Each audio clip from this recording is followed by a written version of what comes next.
एक खूबसूरत जंगल में एक छोटा सा और जिंदा दिल लोमड़ी रहता था, जिसका नाम फेलिक्स था।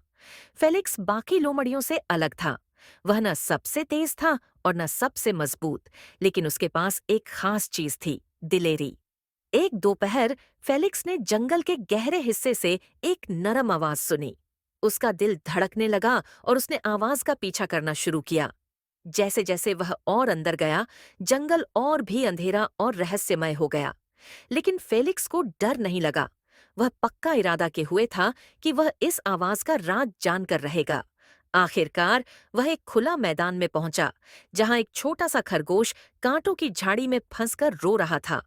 खरगोश डर के मारे निकल नहीं पा रहा था। फेलिक्स ने कुछ पल सोचा और फिर मदद करने का फैसला किया। उसने अपने तेज पंजों से कांटों को बड़ी ध्यान से काटकर खरगोश को आजाद कर दिया। खरगोश, जो बहुत आभारी और खुश था, बोला, धन्यवाद फेलिक्स, तुम बहुत दिलेर हो। फेलिक्स मुस्कुराया, लेकिन वह दिलेर महसूस नहीं कर रहा था। वह बस वही कर रहा था जो सही लग रहा था। जब फेलिक्स खरगोश की मदद कर रहा था, अचानक एक बड़ी तूफानी हवा आई और हवा तेज हो गई। फेलिक्स जानता था कि उन्हें तुरंत शरण ढूंढनी होगी। उसने चारों ओर नजर डाली और पास ही एक गुफा देखी। फेलिक्स ने खरगोश को वहां ले जाकर दोनों को सुरक्षित रहने के लिए गुफा में शरण ले ली। जब तूफान थमा, जंगल फिर से शांत हो गया।